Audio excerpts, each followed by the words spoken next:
Before we get started today, I want to remind you to go to glazierclinics.com/win to enter our sweepstakes. Thank you to Glazier for collaborating with us and giving us that prize to award our listeners on the 5th anniversary of the podcast, which is December 12th. A player-driven culture is the healthiest form of culture. Although the head coach is ultimately responsible for creating the program's core values, the culture doesn't shift to player-driven until players make the choice to take ownership of the standards that drive these values. A player-driven culture infuses accountability, ownership of performance, ownership of individual and team success, and the ownership and accountability that comes as a result is invaluable to a program's success, often producing achievements significantly above personnel talent level. That's what we're going to talk about here today, this idea of player-driven culture and really how it's been put together as a system. And joining me is the co-founder and senior research manager of X&O Labs, Coach Mike Kuchar. Mike, first of all, it's great to have you here on the podcast. I've known you for years. We've talked a lot of ball over the years. I think I've written some articles for you. So it's great to have you here on the podcast for the first time. Appreciate you having me, Keith. Always good to talk to you. Mike, I was really impressed with what you've put together as a course on CoachTube. You've also written the book on it, and the idea is the player-driven culture system. And it's not really something that you came up with on your own. You've done this incredible amount of research and talking to over 40 programs, high school and college level around the country, and really boiling things down to these 7 competencies. So first of all, talk to me about that process. How did you go about finding all these things as you went into this research and into the study of what really builds culture? As a high school coach, I've been a high school coach now for 23 years, and I always felt that the locker room is always the mainstay of your culture. Regardless of what people say, regardless of what's on your T-shirts, regardless of what's in your weight room, whatever placard you're walking around with, the pain is temporary, pride is forever stuff. Your culture is your locker room. And I always felt that the best culture is one that's governed by players, where players hold each other accountable. And I've through my years of coaching, there's years where I felt I had it. There's years where I felt I did not have it, but I feel like we're always searching for that. That's always the carrot for coaches. How can we get there? So the part of the process behind my research, Keith, was guiding coaches in how to get there and how to be able to sustain it. We always hear about culture being sustainable. The Clemsons, the Dabo Sweeneys of the world. How do they sustain it? Well, that was kind of the impetus behind my research, but it really did not get crystal clear to me until I talked to Tim Kite.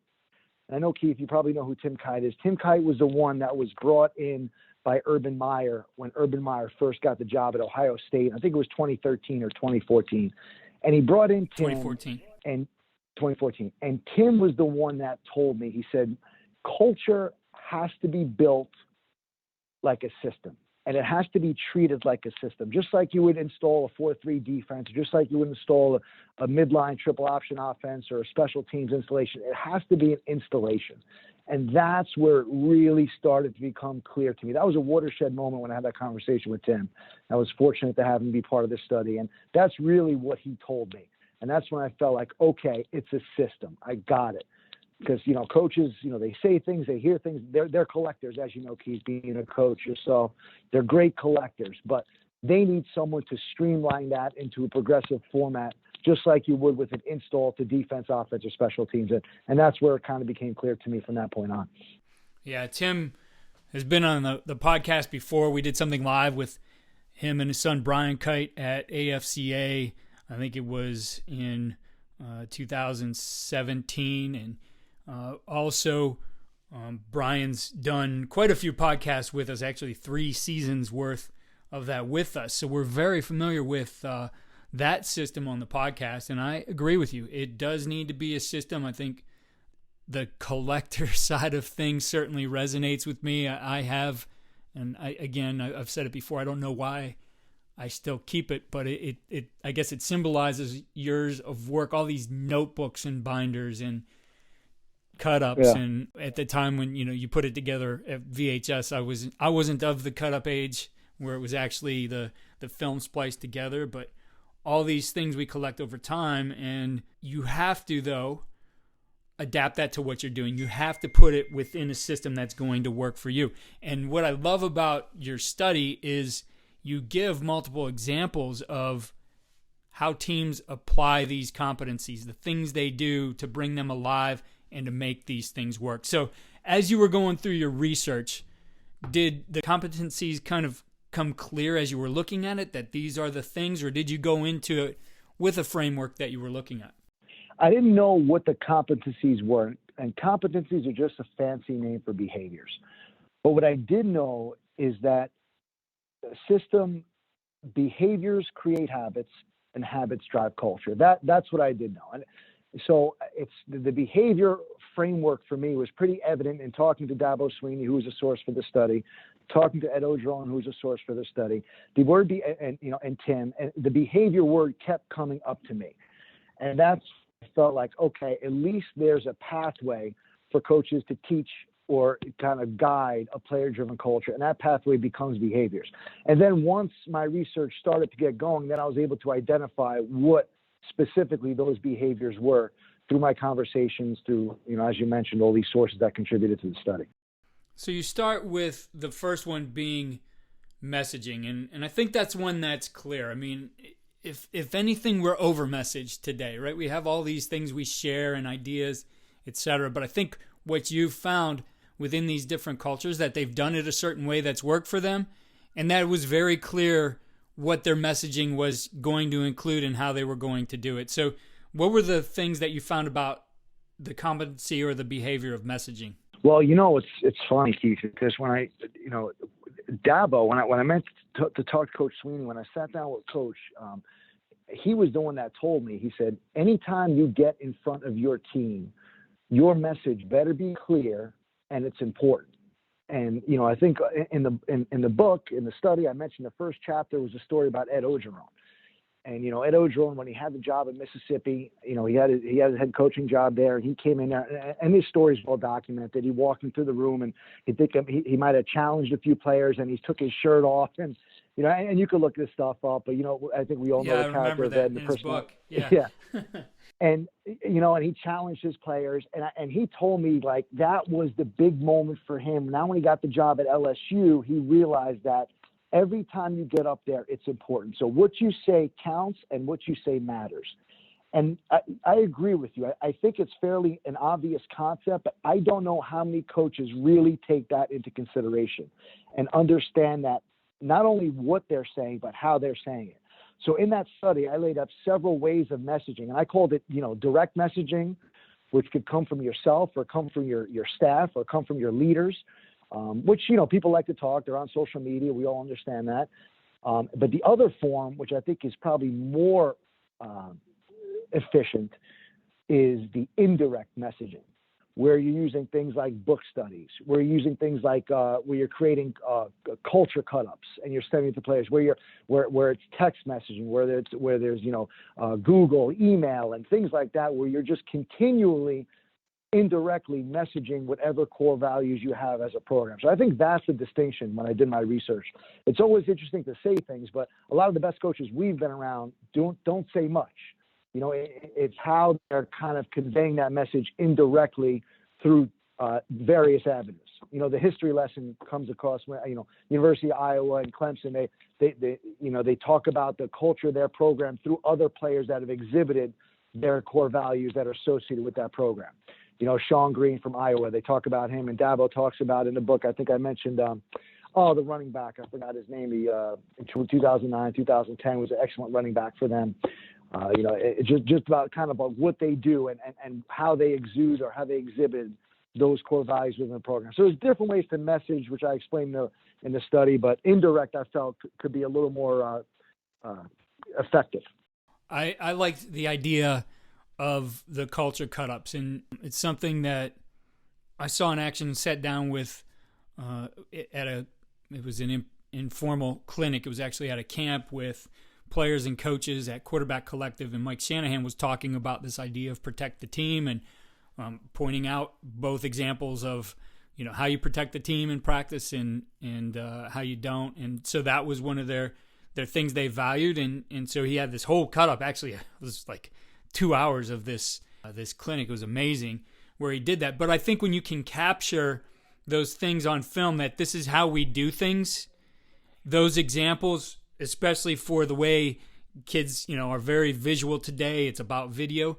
I think that's a huge asset to your program. Yeah. And many of them are using those culture cut-ups before they even get into the specifics of any technique or scheme. This is how player X exhibits the core value of desire or the core value of intelligence. And this is how he shows it. And you all know, that's how kids absorb information now, through their phones. So they're seeing it illustratively before you're even telling them about it.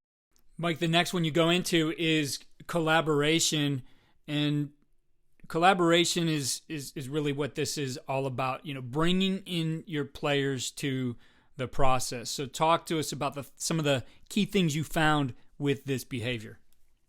Well, I felt collaboration was pretty important because that's really where the standards get tied to the core values. As a head coach, it's your job to create the core values, whatever it is: integrity, toughness, desire, intelligence. But the players have to create what the definition is of those core values. So a lot of the coaches that I talk to, they will even set up a Google form and send out a Google form to each player, say, tell me about what integrity means to you. And they'll collect that information, they'll assimilate that information, and they'll use that so that now they could start teaching that core value to the players.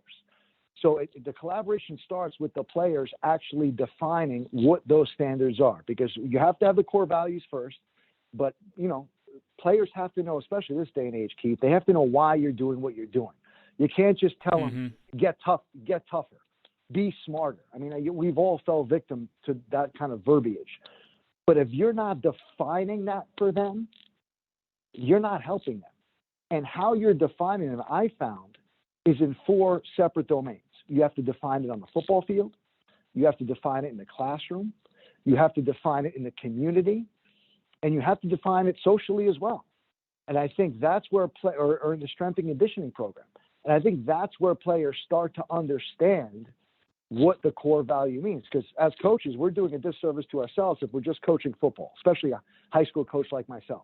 If you're essentially teaching these players to become better men, because that's what we're doing this job for, then you have to be able to use those core values in every area of their life. But you have to define it for them. And the collaboration comes from players.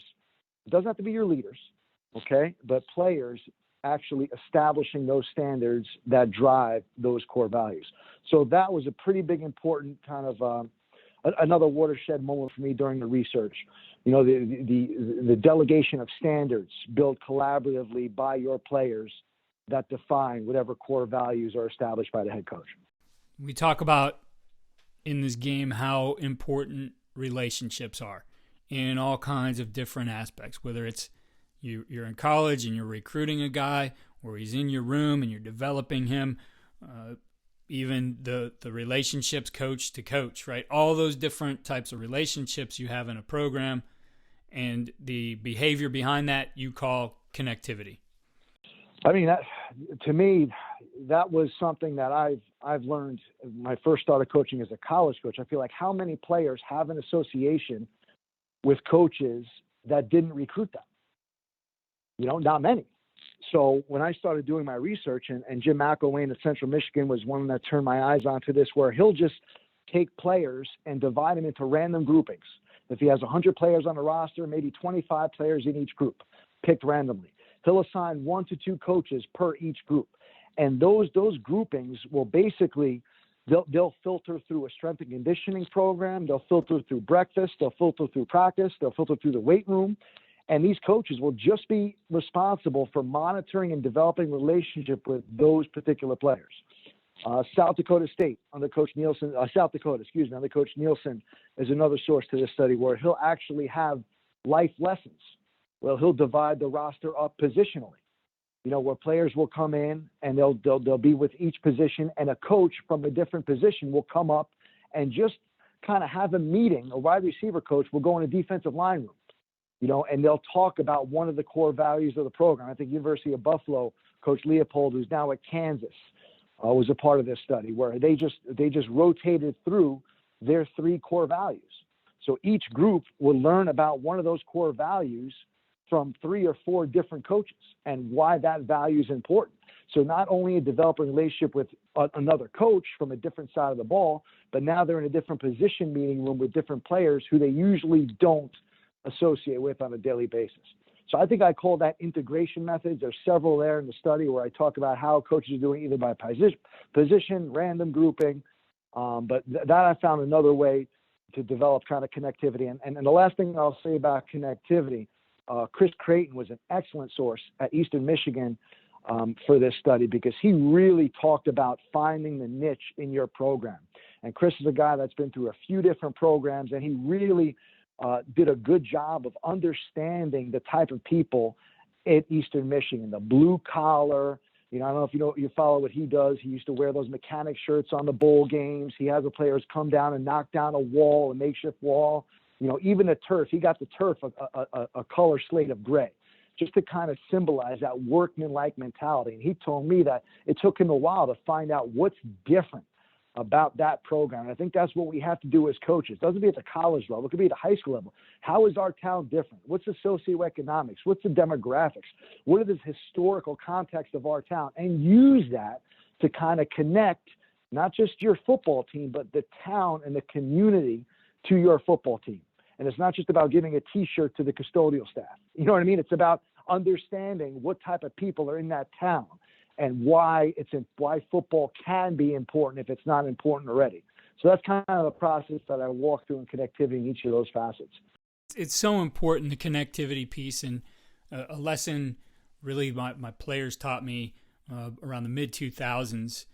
A particular team I had, the seniors, or upcoming seniors that year, hadn't had a winning season. They've won games. They hadn't had a winning season throughout their career, youth football, middle school, freshman, JV.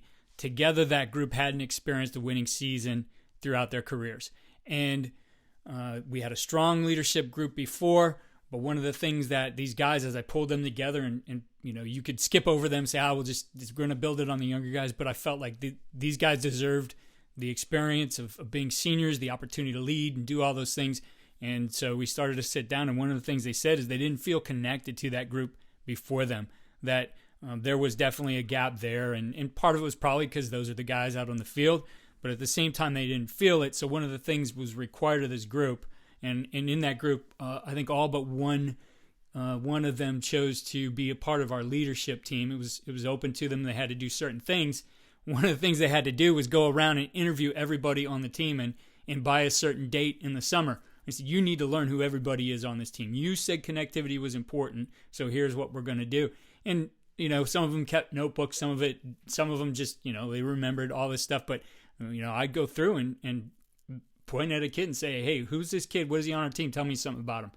And that team actually came together very well. They provided great leadership and had the first winning season they ever had in their career. And primarily, they were the guys out on the field. They took ownership of it. They did the work required, but that connectivity, that behavior, as you point out, so important. Moving on to the next one, and this is one probably not talked about very much. Self-advocacy. Explain what that is to us in terms of a behavior and why it's important. Man, I love this one. I really loved it because I just felt like at this day and age, especially now, and we could talk about the COVID and the pandemic and global unrest, and kids, the issue that everybody has a voice now, right, Keith? When you think about it, everyone go to Twitter, everyone has their Twitter accounts, and sometimes their voice is more influential, powerful than yours as a coach. So that's an inherent challenge that we're facing right now as coaches. But they have a voice, and you have to educate them on how to use that voice.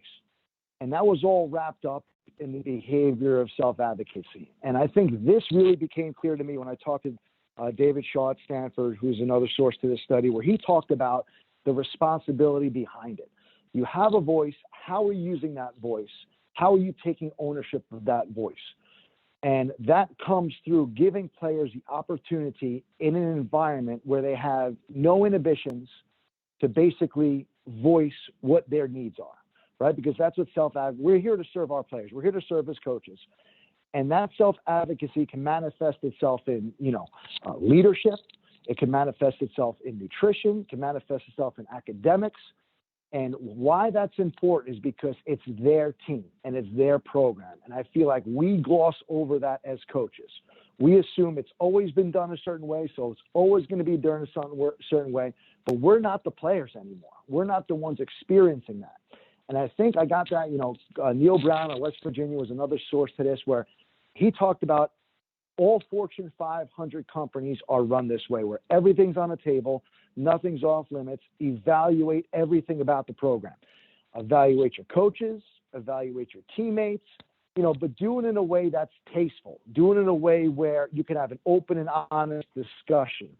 And the two pillars on self-advocacy that I really revealed and found is that you can't be afraid to have difficult conversations, and you have to be able to evaluate. Everything matters. It's the old Urban Meyer, everything matters mindset. You have to know everything about your players. And the methods, and we could go into detail now, but there's so many methods in that study in terms of players evaluating players, players evaluating coaches. One of the better ones that I thought was really Mike DeFazio over at KIPP High School in New York. Now I believe he's an assistant at Columbia or a quality control guy at Columbia University.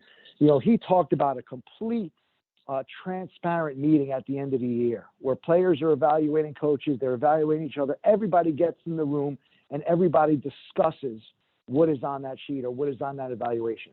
And he said there's two rules. Number one, you're not here to settle a gripe, okay? And number two, you cannot address the criticism until it's over. And I really think that develops some transparency and that develops some vulnerability in terms of understanding how to get to whatever problem you're having within a program. And that's a very scary thing to do as a coach. I know that, but I think it has to be done to be able to get to the core of your culture, to break down barriers. And, there's others in there. North Dakota State will do something with their players. The first thing they do with their players, they pair their players up, freshman to senior, for 15 minutes. Matt Entz, the head coach of North Dakota State, he'll do this in the theater where there's 5 questions, that each player will ask another one. What's your biggest form of adversity in life? What are you trying to accomplish? What's your best memory? And they'll lay it all out there. You know what I mean? And he told me it's just a way to break down barriers in the beginning of the season, just get players to understand each other and get to know each other, because essentially they're playing for each other. So there's a lot in there, but I thought self-advocacy really struck a nerve with me as a coach, to try to bring that vulnerability out in yourself and your players and your coaches. But you got to have a staff that's willing to do it, Keith. I will say that. I'm sure there's some staffs out there across the country that will fight back or push back on that. And that's a conversation that you need to have with your staff to understand that, hey, you're going to be evaluated. Randy Jackson, North Forney High School, we all know what type of job he does with culture. He calls it his player to coach autopsy, where everything's getting evaluated at the end of the year. Will you lay in traffic for your coach? Yes, it's a yes or no question. And he phrased it. If you say no, they got to reevaluate something. So and he'll ask me who their favorite coach is aside from their position coach. But yeah, no, there's a lot there, and I really learned a lot from the sources and trying to get to the root of any issues you're having in your culture, your program. Yeah, what I like about that too, it is something that your coaches have to be willing to be vulnerable. But what you offer here is all kinds of examples. So I think there's something that your staff could land on, that we're comfortable doing this right now. And I think you can grow into some of these other ideas as well. Yeah, and I just want to make that point, Keith. And this is the whole thing for the study stuff. You don't have to do all of this.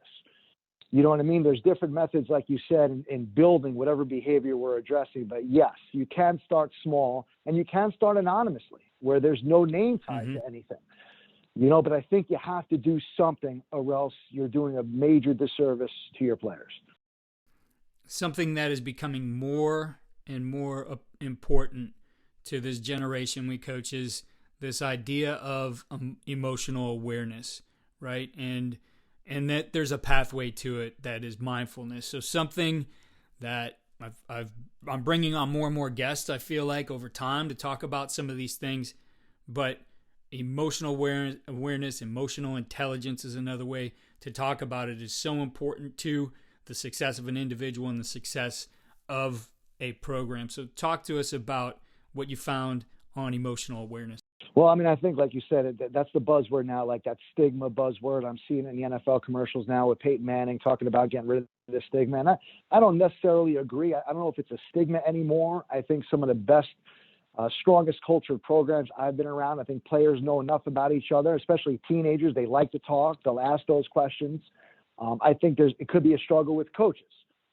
So, one of the things I reference in the study is the check-in. I called it the 2-minute check-in.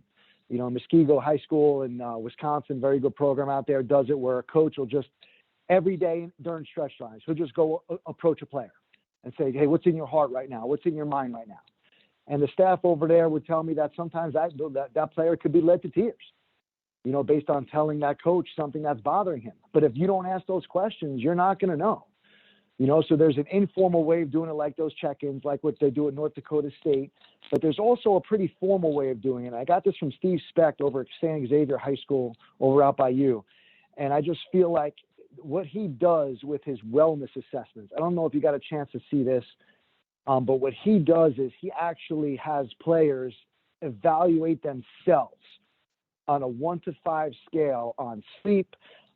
These are all stressors. Like, what are the potential stressors? Whether it's sleep, whether it's academics, whether it's athletics, whether it's strength and conditioning, whether it's social, whether it's family. And it's a real simple rubric. It's in the study itself. You could take a look at it. Players assess themselves on a 1 to 5 scale. He and the training staff collect that information. They review it as a staff, and then they will go address the needs of players that they feel, or that player feels that they are, they are stressed, those triggers, whatever that may be. And he told me, he saved some pretty important situations where players were going through things that he did not know and would have not known unless he gave them the opportunity to do this. And he does it 2 times a week. He'll do it on a Friday. He'll get the information back on a Sunday. He'll review what players he feels he needs to review it with. And this stuff continually develops during the season. He told me that players he changed practice times because of this. He changed practice length because of this, because players felt like they were stressed. And I really thought, you have to work. These are things that you have to do. It's not all about coaching football. These are things behind the scenes that you have to do to gather a pulse of your team emotionally. And I thought that was a really good concept that we just started doing this year here at Rawley High School in New Jersey. But I felt like it's really helped our players to identify their stressors, because they may not know. You have to teach them what stressors are, and they have to understand what exactly could be bothering them and more importantly, how to solve it. And I don't pretend to be a psychologist. These coaches that I work with don't pretend to be psychologists. So they bring in everybody. They bring in a training staff with it. They bring in anybody that they know. I had one coach that hired somebody outside of district over in a university high school, Ben Malbassa in Ohio. He actually brought on someone, a staffer that did nothing to do with the football team. She was a former lacrosse player. She came on, and her job was just to help potential stressors with players. She developed a goal platform with them where she was able to sit down with them. And here's someone that was not part of this on-field staff. There was no competition element to coaching a position. That was just her job, to be able to sit and talk with players that were struggling in various areas of their lives.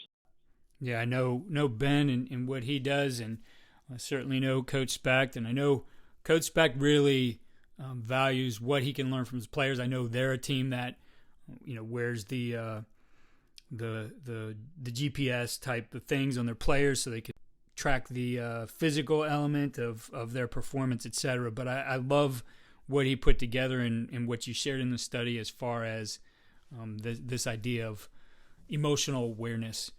That takes us to 6, responsibility. This is certainly one we're familiar with. The whole idea of responsibility or accountability, especially accountability, has taken a negative connotation in the way we do it. I think because that side of things has been done poorly over time, that there is definitely some things you want to look at in terms of how you do this behavior of responsibility.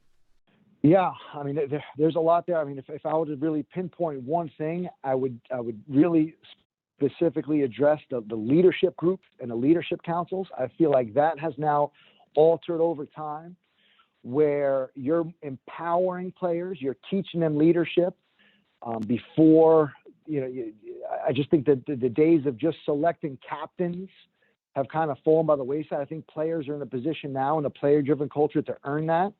One of the best sources regarding responsibility was Mike Eddy, and I'm sorry if I don't know what high school he is at now. Mike worked with us. He's a head high school coach where he actually has a captain's application process where captains that want to be part of the team have to apply for it. And he treats them like applicants for a job where they apply. And Mike's information's all on there, but they apply for the job. He and the staff sit down. They interview these potential candidates. They sit with them. They decide amongst themselves who is best fit for the job. The player has to come up with an application and basically an essay on why they're the best fit for being a captain. And then what I think the best thing that Mike does is whoever does not get picked to be a captain, those players are eventually into a leadership mentoring program where coaches will meet them once a week, once every 2 weeks, just to keep making sure that they want to be leaders and discuss with them how to be leaders. So I think that's a big responsibility piece, the responsibility to your teammates. And going back to the leadership council now, I think that's changed completely. You have to, in most of these programs I talk to, you have to apply to be part of that program. And once you're in that program, you're basically taught responsibility. And it's not always about getting them in leadership teams and competing, which I think a lot of coaches do. But most coaches now are making a point to highlight one of the core values in those leadership groups. So they're competing, and some of them are academic-based core values, so they're giving more points for grades or more, whatever needs you have in your program. One of them is more multi-sport participation, which we know is always an issue. So now they're giving more points for players that play other sports. So basically they're addressing a need or addressing a core value need in their program and using the leadership councils to kind of drive that. And there's a lot of information on there in the study, but it's just a different way to approach, a leadership council where players are just basically, chastising other players for not doing the right thing. Some programs like University of Cincinnati, and we know the kind of year that they've had this year, they were a source to this study. Those players are actually delegating discipline for people. The leadership council is actually involved in the discipline procedure, which I thought was pretty eye-opening, and there's some flexibility there. Mike Denbrock was a source and talked about that. But yeah, there's a good amount of information there. But I found a big discrepancy with the leadership councils now and how they're run and how they're expected to be run. Yeah, I love the idea, too, of what you said about the application process and the interview for captain positions, something we did at BW starting in 2010. And I can say this, that process was so valuable to us. What we learned about those players and their approach to wanting to be a leader on the team and just the things that came out in the interview as we talked to these guys, we really got to know more about who that guy was as a leader and saw how we could lean on them even if they weren't the captain, that they were really bought into it. And the interesting thing is, and we didn't give them any parameters for this. We had the interview day, and we thought the head coach told them to do it because they all showed up in suit and tie. And he's like, I didn't tell them to do that. They just did that on their own. So they really take it seriously. And I think, especially as you get into the college level, so important for them as they're preparing to go out into the job world to have an experience like that.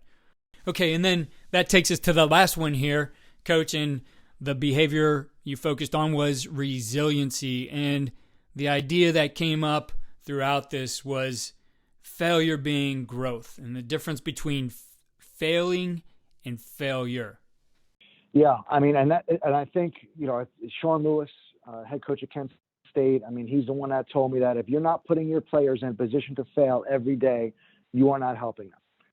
So how you do that, and there's various methods in the study, whether it's a physical model, Bronco Mendenhall of Virginia will put his players through an excruciating activity, that may not have anything to do with football, just getting behind the line and running 30 sprints the right way before he even coaches them anything about football. That's one of them, before he even talks about football. Mike Norvell of Florida State, he goes through his whole process of his MAT strength and conditioning program during the offseason where players are graded based just on their body demeanor and their response. If they do a drill wrong, this is all being filmed. The assistant coaches will look at his demeanor and they will grade his demeanor and his response after he makes a mistake or after he does something wrong. This will all be filmed. The coaches get in the meeting. They're not even talking, Keith, about, a 4-3/4 defense. They're talking about how players are responding to adversity, to failure. And then they'll have a rubric, and the rubric's in the study. Well, they'll grade that player on a 1 to 5 scale, and that player has a total grade for that week. And players on a certain level are allowed to wear a different color T-shirt. So they're basically isolating, for lack of a better word, players with good response to poor response. So I thought that was a really interesting way to do it. And then there's the cognitive response models, and that's Tim Kite and Brian, and, they'll come in and coaches are given scenarios to players. Well, they'll say, okay, here's the scenarios that could happen in the game. We could fumble the opening kickoff. And you think about how many times that happens, or we won't recover an onside kick, or we'll have a turnover, a pick six to start the game, or there'll be some terrible weather, okay, and we can't throw the football, or an air raid offense. How are we going to respond? And they'll put all these scenarios up on a whiteboard, and players in a classroom setting will write down their predicted responses. So not only are they able to gauge, they're teaching to the test. So not only are they able to gauge what those responses are, they're able to teach what the correct response should be during a classroom environment. And this is done, a Friday before a game, if the game's on a Saturday. I know Muskego High School in Wisconsin does this, and Virginia Tech was doing this under Coach Fuente. Well, they'll show clips of just things that have gone wrong in the game. You know what I mean? Whether it's an unsportsmanlike penalty from other teams, not even Virginia Tech's team. And then they'll have a discussion on it, right before they actually board the bus for the game. Or, PJ Fleck in Minnesota will actually have a cut-up reel of all responses. And another coach, who was it that, I'm trying to remember. Tennessee Chattanooga. I want to see, it was Tennessee Chattanooga, or it was, I'm drawing a blank here. Oh, Will Healy. And I forgot what program Will's with now. UNC Charlotte. Yep. So Will Healy at UNC Charlotte will he'll have a camera just during the course of the practice, and he calls it a body language cam, where he's just filming different players' body language after a play, after a drill, after a team session, and then he'll get with the coaches to make sure not only just coach the negative, but coach the positive too. If somebody takes back a pick six for a touchdown for 6, everybody on the defense better be jumping on that guy, because if it's not, it's going to be evaluated. So when I went to see resiliency, and that's a big one, we all know Angela Duckworth's book on grit and what she found in terms of that's the biggest, biggest attribute in achieving success, not talent, but grit. And there's various methods in there where coaches are teaching how to respond, either cognitively, like I said, or physically. And there's a good amount of information there, because obviously that's so important during the course of the game and during the course of our lives, for that matter. Well, you've definitely collected a lot of information here, but as I've said, you've put it together into a system, and I love how it was organized. Over 3 hours worth of content that you've packed into this, the examples, because any system that you adopt, and this could be offenses, defense, and it's certainly culture, has to fit with the things you believe in, has to fit for you, and certainly you want to try to expand what you do and maybe step out of your comfort level. But I think this gives you a great starting point, and especially at this time of the year. This is the time of year where we look at this, and we've had 3 situations probably that we've experienced. Number one, we just flat out failed. We didn't get to where we wanted. Things didn't happen. We have to look back on that culture, as you said, do an autopsy and figure out where we're going from here. Number two, you just missed. You were almost there. You almost won the championship, but you got to get over the top. And the third one is you did. You won it all. You were champions. That means you got a target on your back, and you can't rest on where you were. You have to get better. And I think this system, the idea of player-driven culture, if you're not there yet, I think it's worth studying. If you have done this, I think there's a ton you can do to enhance your program. So I highly recommend this. And Mike, I appreciate you taking the time to discuss this and tell us about what the study entails and all the work you've done here. Keith, I appreciate it. The last thing I'll say is, Dabo Sweeney will spend every July getting with his staff and meeting with them to actually examine and assess the culture and rebuild it every year. So if he could do it, I realize it's a higher level. I think we all should spend the time to do that. That's how important it is. It has to be reassessed every year. And coaches, I'll put the link to this study in the show notes, and you can check it out there. Mike, thanks again for taking the time, and I look forward to talking more ball with you in the future. Thanks for having me, Keith. Always a pleasure. Thank you again for listening to the Coaching Coordinator Podcast. Remember to go to glazierclinics.com/win to register for our sweepstakes, which will be awarded next week on the 5th anniversary of the podcast. Thank you again for listening. Follow me on Twitter at Coach K. Grabowski, and follow all we're doing at coachandcoordinator.com.